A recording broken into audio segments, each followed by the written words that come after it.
క్రీస్తునందు ప్రియమైన దేవుని పిల్లలారా, అందరూ కూర్చుందాం. ఎవరి స్థలాల్లో వారు కూర్చుందాం. మరి ఈరోజు ఒక అద్భుతమైన సందేశాన్ని మనం ధ్యానం చేయబోతూ ఉన్నాం. నిర్గమాకాండం 20వ అధ్యాయం చదివే వారికి మైక్ ఇవ్వండి. నిర్గమాకాండం 20వ అధ్యాయం 17వ వచనాన్ని చూడండి ఒకసారి. ఏమని రాయబడిందో, నీ పొరుగువాని ఇల్లు ఆశింపకూడదు. 12వ వచనం చూద్దాం, బాగుంటది. ఇంకా నీ దేవుడైన యెహోవా నీకు అనుగ్రహించు దేశంలో, నీ దేవుడైన యెహోవా నీకు అనుగ్రహించు దేశములో నీవు దీర్ఘాయుష్మంతుడు వగునట్లు, నీవు దీర్ఘాయుష్మంతుడు వగునట్లుగా నీ తండ్రిని నీ తల్లిని సన్మానించుము, నీ తల్లిని నీ తండ్రిని సన్మానించుము. నరహత్య చేయకూడదు. నరహత్య చేయకూడదు. ఏం చేయకూడదు అండి మిగతా వాళ్ళు చెప్పండి. నరహత్య చేయకూడదు. తర్వాత వ్యభిచరింపకూడదు. వ్యభిచరించకూడదు. దొంగిలకూడదు. దొంగిల్లకూడదు. నీ పొరుగువాని మీద అబద్ధ సాక్ష్యము పలకకూడదు. నీ పొరుగువాని మీద అబద్ధ సాక్ష్యం కూడా పలకకూడదు. నీ పొరుగువాని ఇల్లు ఆశింపకూడదు. నీ పొరుగువాని ఇల్లు ఆశింపకూడదు. ఆశింపకూడదు. నీ పొరుగువాని భార్యనైనను, నీ పొరుగువాని భార్యని ఆశింపకూడదు. అతని దాసునైనను, అతని దాసినైనను ఆశింపకూడదు. అతని దాసినైనను, అతని దాసినైనను, అతని ఎద్దునైనను, అతని ఎద్దునైనను నీవు ఆశించకూడదు. అతని గాడిదనైనను, అతని గాడిదనైనను, నీ పొరుగువానిదగు దేనినైనను, నీ పొరుగువాని దేనినైనా సరే ఆశింపకూడదని చెప్పెను. నీవు ముట్టకూడదు, ఆశించకూడదు. ఆమేన్. దేవుడు చెప్పిన మాట.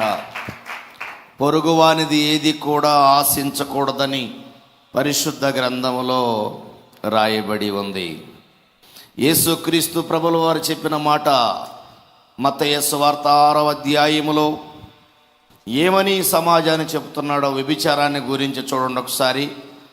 6వ అధ్యాయము 23వ వచనములో, నీ కన్ను చెడినదైతే నీ దేహమంతయు చీకటిమయమయ్యుండును.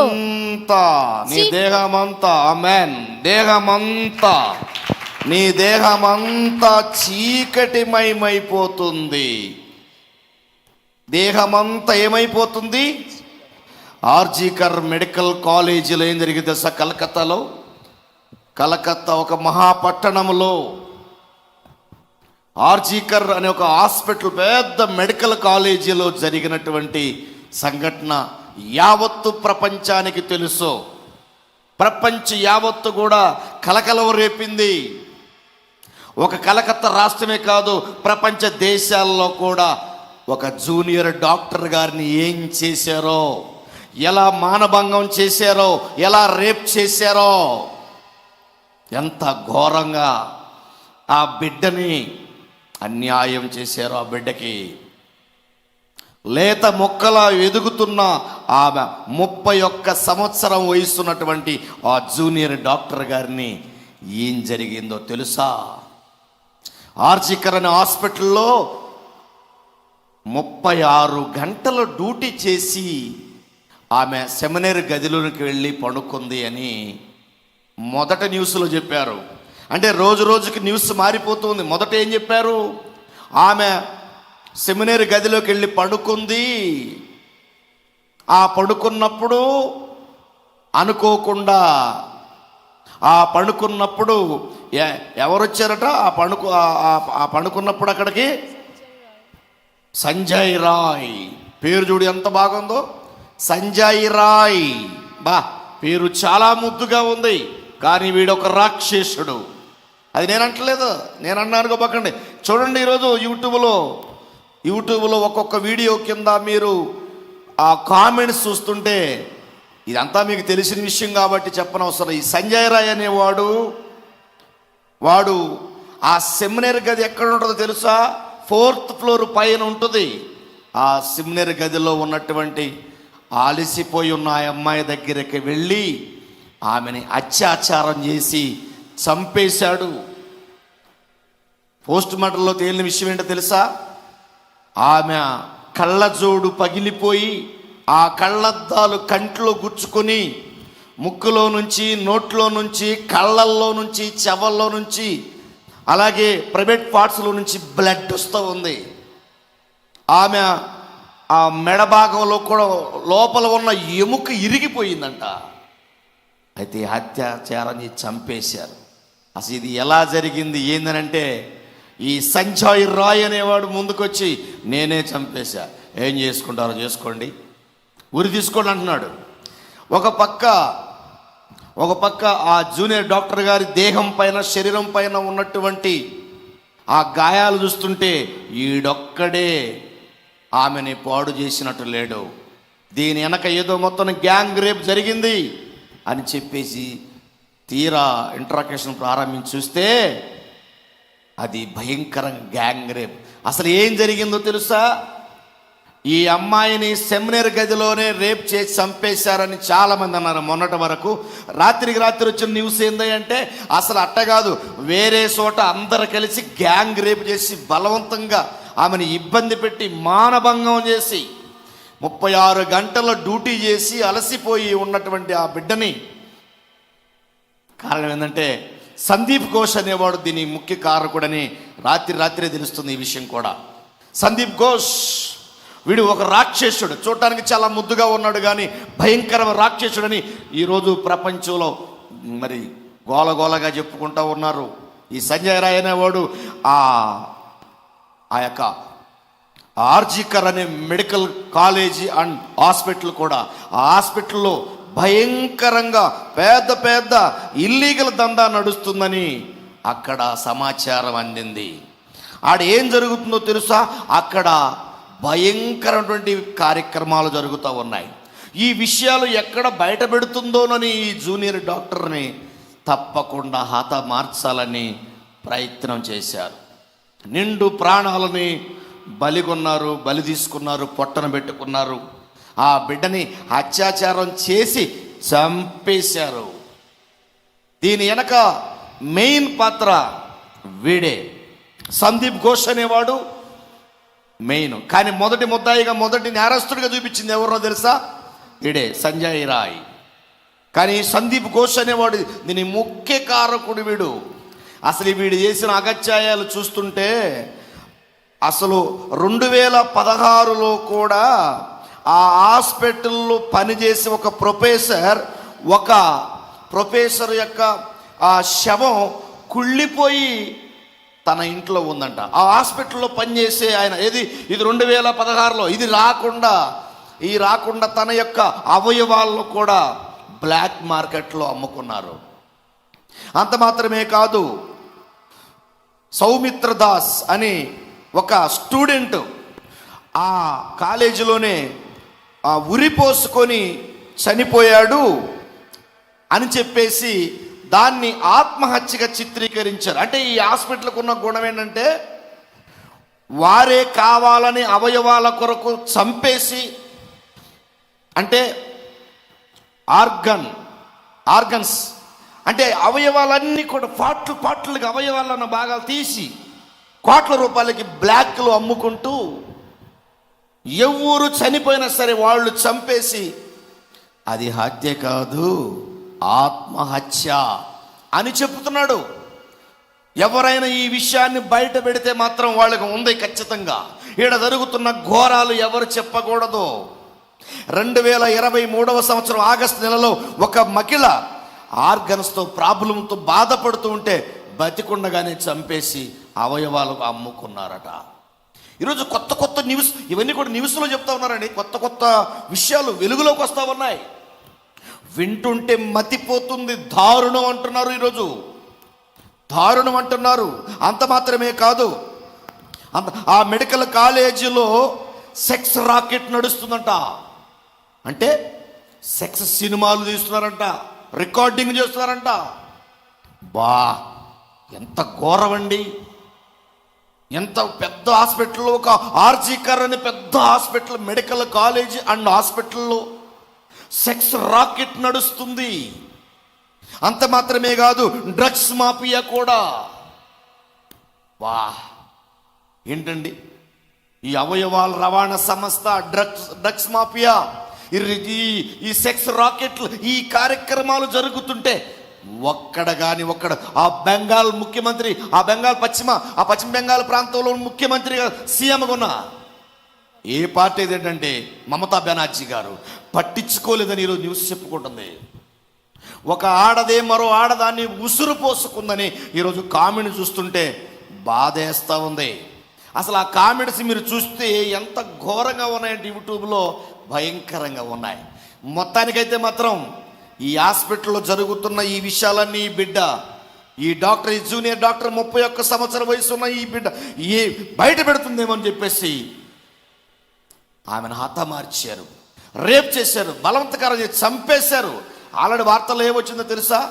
150 మిల్లీగ్రాముల వీర్యం తన ఒంటి మీద ఉంది, శరీరం మీద ఉంది, కడుపులో ఉందని కొంతకాలం చెప్పారు. ఇలా రకరకాల రోజుకి కొత్త న్యూస్ వస్తున్నాయి. అంటే ఒక్కడ వల్ల ఇది సాధ్యం కాదు అని ఎంతోమంది గ్యాంగ్ రేప్ చేశారు. ఎంత ఘోరం అండి అది! ఆ సెమినార్ గదిలోకి వెళ్ళాలంటే 4th ఫ్లోర్ పైకి వెళ్ళిపోవాలి. మొన్నటి వరకు సెమినార్ గదిలోనే ఆమెను రేప్ చేసి అత్యాచారి చంపేశారు. ఆమె 2 కాళ్ళు ఎరగదీశారట. ముక్కులో నుంచి రక్తం, కళ్ళలో నుంచి రక్తం, చెవుల్లో నుంచి రక్తం, నోట్లో నుంచి రక్తం. కాలరా వేసుకుని మెడభాగం లోపల ఎముక ఇరిగిపోయింది. అవయవాలన్నీ కూడా భయంకరంగా పాడు చేశారు. అర్ధనగ్నంతో ఆమె పైన బట్టలు కూడా, ఆ కుర్తా కూడా కొంచెం ఉంది, సగం భాగం నగ్నంగానే పడేశారు. ఏమండి ఎంత ఘోరం!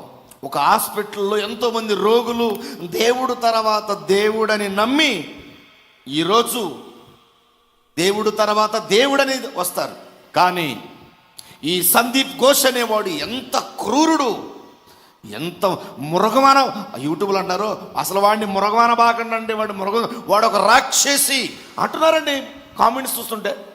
అసలు ఆ కామెంట్స్ చూస్తే భయంకర. అసలు ఆ కామెంట్స్లో ఏముందో తెలుసా? ఆ కామెంట్స్లో వాళ్ళు చెబుతున్న మాటలు ఏదంటే, ఆడపిల్ల అంతరించిపోతుంది, ఇక మగవాడిని కనడానికి ఆడదే ఉండదు అంటున్నారు. అసలు ఏమన్నది? ఈ సంజయ్ రాయ్ అనేవాడిని, ఈ సందీప్ ఘోష్ అనేవాడిని ప్రజలు ఏమంటున్నారో చెప్తా, ఒక్కొక్కటి గుర్తుపెట్టుకోండి. ఒకరు వీడిని ఉరితీ సంపండి అంటున్నారు, మరొకరు వాడిని ఎన్కౌంటర్ చేయండి అంటున్నారు.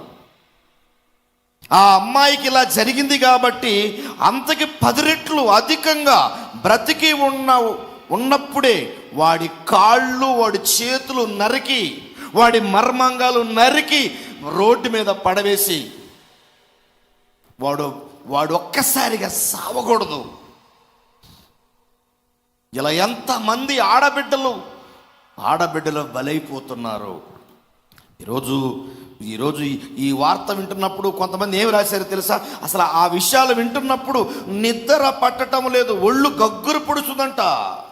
ఒక ఆడపిల్లని ఇంత భయంకరంగా ఎందుకు హింసిస్తున్నారంటే దానికి చాలామంది ప్రజలు, మేధావులు ఏమన్నారు తెలుసా? ఈరోజు ఒక మహిళని వివస్త్రణ చేసి నగ్నంగా ఊరు మొత్తం తిప్పుతూ ఊరేగిస్తుంటే అప్పుడు ఏమైపోయింది? ఈ ప్రభుత్వం ఎందుకు పట్టించుకోలేదు? ఒక ఆడబిడ్డని, ఒక మహిళని, భారత మాతని అర్ధనగ్నంగా తిప్పుతుంటే ఆనాడు అడిగినోడు లేడు, పట్టించుకున్నవాడు లేడు.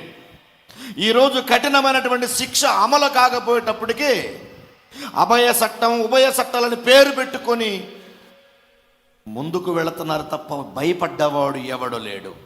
దేవుడు ముందే చెప్పాడు, వ్యభిచరించవద్దు, దొంగిల్లవద్దు, నీ పొరుగువాని మీద అబద్ధ సాక్ష్యము చెప్పవద్దు అని అంటున్నాడు. ఏమండి అసలట ఆ హాస్పిటల్ అంట, ఆర్జీకర్ అనే హాస్పిటల్, ఆ మెడికల్ కాలేజీ అండ్ హాస్పిటల్, అక్కడ జరుగుతున్న ఘోరాల గురించి చూస్తే భయంకర విషయం ఏంటంటే, ఈ కాలేజీలో అంట డెడ్ బాడీతో కూడా శృంగారం జరిగిస్తారంటండి. అబ్బా, చచ్చిపోయిన ఒక డెడ్ బాడీ శవంతో శృంగారం జరిగిస్తున్నారంటే అక్కడ అశ్లీల కార్యక్రమాలు షూటింగ్ చేస్తారంట. అశ్లీల కార్యక్రమాలు ఇంకా చెప్పమంటారా, 2019 సంవత్సరం ఆగస్టు 18వ తారీఖున 69 సంవత్సరాల వయసున్న ఒక పెద్ద ఆయన హాస్పిటల్లో చనిపోతే, ఆ హాస్పిటల్లో చనిపోయిన తర్వాత రాత్రికి రాత్రి అతన్ని ఒక ప్లాస్టిక్ కవర్ చుట్టి పార్సల్ ఇంటికి పంపిస్తే, ఆ చనిపోయిన పెద్ద ఆయన కుమారుడికి అనుమానం వచ్చి, ఏంటి ఏమైంది, ప్లాస్టిక్ కవర్ చుట్టారేంటి అని చెప్పేసి ఒక్కసారిగా ఆ ప్లాస్టిక్ కవర్ని ఇప్పినప్పుడు ఒక్కసారి వాళ్ళ నాన్నగారి ఆ డెడ్ బాడీ వైపు తన కుమారుడు చూసినప్పుడు తీరా చూస్తే ఆ 69 సంవత్సరాల వయసు ఉన్నటువంటి పెద్ద ఆయన 2 కళ్ళు పీకేశారట, లేవు. వెంటనే ఎందుకు ఇలా అయింది, ఏమిందని వాళ్ళు అని అడిగితే వాళ్ళు అన్నారట, రాత్రి పూట ఎలుకలు వచ్చేసి ఆ 2 కళ్ళు పీకేసి తినేసి అని చెప్పారట. ఎలుకలు వచ్చి తినేసి అని చెప్పారట. ఈ ఆర్జికర్ హాస్పిటల్లో జరుగుతున్న ఘోరాలు, బయటకు వచ్చిన విషయాలు ఇన్నైతే బయటకు రాని విషయాలు ఇంకెన్ని. ఇలా ఎంతమంది అమాయకులు బలైపోతున్నారు, ఎంతమంది నిరుపేదలు, ఎంతమంది ప్రజలు డాక్టర్ తర్వాత దేవుడే డాక్టర్ అనుకుని నమ్మి వస్తారే. ఒక ఆడకూతురు కూడా భర్తకు కూడా దేహాన్ని చూపించినటువంటి ఆడకూతురు, కన్న కొడుకు కూడా దేహాన్ని చూపించిన ఒక తల్లి డాక్టర్ దగ్గరికి వెళ్ళి తన దేహాన్ని చూపించుకుంటూ వైద్యుడి దగ్గరికి వెళ్ళి అన్నీ తన బాధలన్నీ చెప్పకూడదు. అటువంటి వైద్యుడిగా ఉన్నటువంటి ఒక గురువుగా, ఒక ప్రిన్సిపాల్ డాక్టర్ సందీప్ ఘోష్, వీడు ప్రిన్సిపాల్. మళ్ళీ విచిత్రం చెప్పనా, ఆమె చనిపోయింది ఆగస్టు 8వ తారీఖు, అంటే ఆగస్టు నెల 2024 ఆగస్టు నెల 8వ తారీఖున జరిగింది. ఇది 9వ తారీఖు వరకు ఈ విషయాన్ని బయటికి రాకుండా, ఏ సిబిఐకి చెప్పలేదు, పోలీసులు చెప్పలేదు, ఎవరు చెప్పకుండా భద్రంగా దాచాడు. అది అలా ఉంటుండగా జరిగిన మోసం ఏంటంటే, ఆడున్న సందీప్ ఘోష్ని ఆ కాలేజీ నుంచి వేరే కాలేజీకి మళ్ళీ వేరే చోట పంపించేశారు అప్పటికప్పుడే. ఈరోజు సిబిఐ ఇంట్రాగేషన్ జరిగించిన తర్వాత ఇన్వెస్టిగేషన్లో జరిగిన విషయం ఏంటంటే, ఇదిగో ఈ యొక్క సిబిఐ వచ్చిన తర్వాత ఈ విషయాలన్నీ బయటపడుతున్నాయి. రాత్రికి ఎందుకు పంపించారు అతన్ని, ఈ సందీప్ ఘోష్ని ఎందుకు పంపించారు? అంతకుముందు సంజయ్ రాయ్ ఒక్కడే అనుకున్నాడు, వీడు ఒక దుర్మార్గుడు, వీడు ఒక రాక్షసి అనుకున్నారు. వాడిని ఆయుధంగా వాడుకున్నారు, ఒక పావులా వాడుకున్నారు అని చెప్పేసి వాడు కూడా మానభంగం చేసిన వాడు కూడా భాగస్తుడే. కానీ ఈ సందీప్ ఘోష్ అనేవాడు జరిగిన విషయం తెలుసా, వాడు మళ్ళీ వేరే కాలేజీకి పంపించారు, మెడికల్ కాలేజీకి. అక్కడి నుంచి దీని వెనక బెంగాల్ సీఎం మమతా బెనర్జీ గారిది కూడా హస్తం ఉందంటున్నారు. మనకైతే తెలియదు వాస్తవం, అది ఉందంటున్నారు.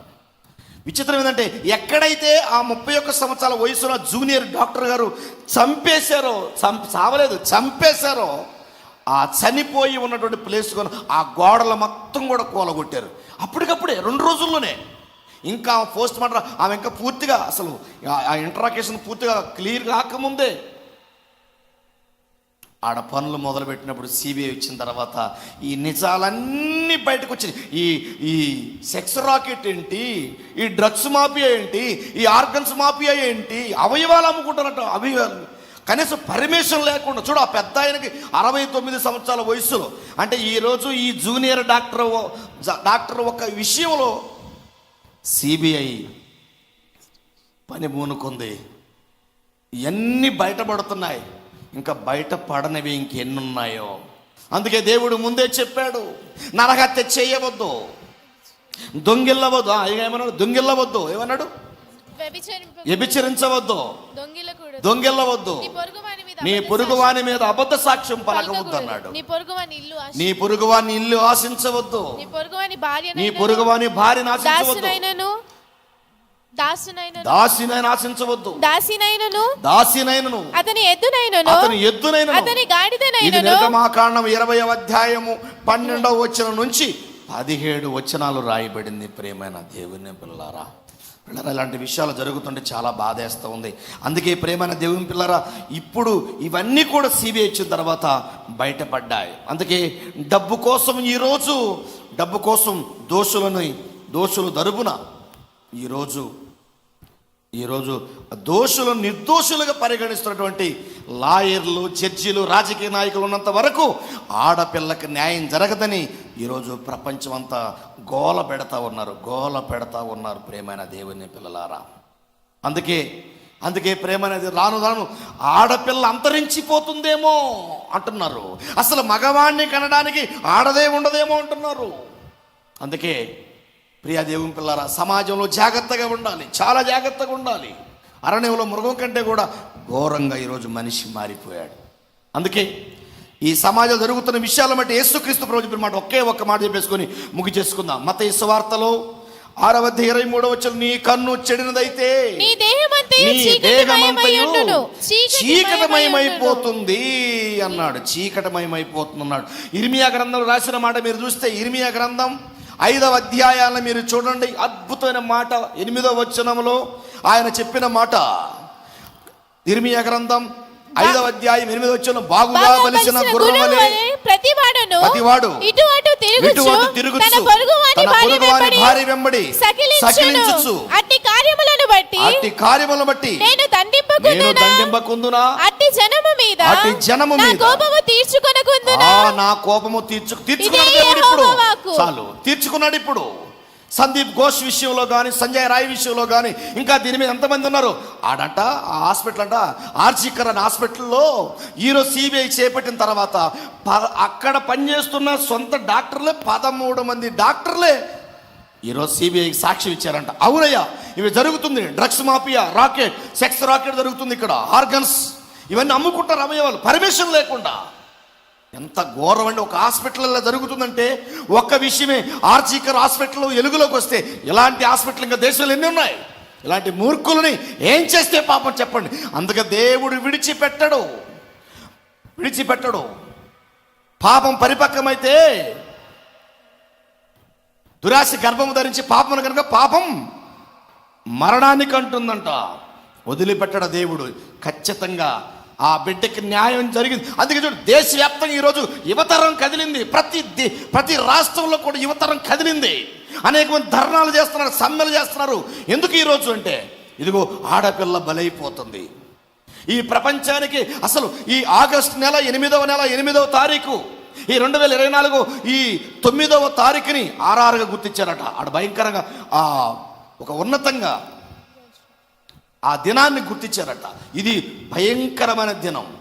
కలకత్తా పట్టణం అంతా కూడా ఒక్కసారిగా అవిసిపోయిందంట, ఆశ్చర్యపోయారంట.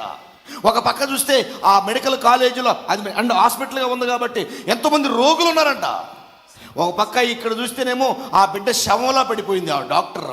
ఒక పక్క చూస్తే రోగులు, కొంతమంది డాక్టర్లు డ్యూటీకి రాక అల్లకుల్లారం అయిపోయింది. ఏంది ఇలా జరిగింది ఒక హాస్పిటల్లో? ఇలా ఎంత ఘోరం. ఈరోజు మనిషి శవాల మీద పడి డబ్బులు ఏరుకుని హాస్పిటల్లో డాక్టర్లు తయారవుతున్నారు.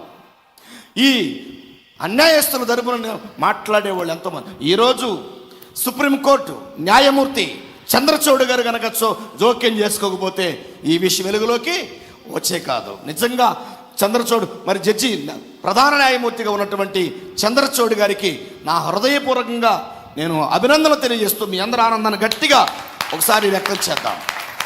ఆయన జోక్యం చేసుకుంటే ఏ విషయాన్ని బయటకు వచ్చారు, కానీ నిజం ఎప్పటికీ బయటపడదు. అమ్మా, నీ కన్నీళ్ళు అనేక మందికి ఉరితాడుగా మారతాయి. నీ ప్రతి కన్నీటి చుక్క ఉరితాడుగా మారబోతుంది. దేవుడు ఎవరిని విడిచిపెట్టడు. కాబడద్దార్, నీ కన్ను చెడిందైతే నీ దేహం అంతా చెడిపోయింది. అందుకే దేవుడు ప్రతివాడు బలిసిన గుర్రమలే ఇటు అటు తిరుగుతున్నాడు. దేవుడు ఎవరిని విడిచిపెట్టాడు. దేవుడు ముందే చెప్పాడు నరహత్య చేయవద్దు. ఆ తర్వాత ఏమన్నాడు? నరహత్య చేయవద్దు, వ్యభిచరించవద్దు, దొంగిలకూడదు, నీ పొరుగువాని మీద అబద్ధ సాక్ష్యం పలకకూడదు, నీ పొరుగువాని ఇల్లు ఆశింపకూడదు, నీ పొరుగువాని భార్యనైనను అతని దాసునైనను అతని దాసినైనను అతని ఎద్దునైనను అతని గాడిదనైనను నీ పొరుగువానిదగు దేనినైనను ఆశింపకూడదని చెప్పెను. May God bless you.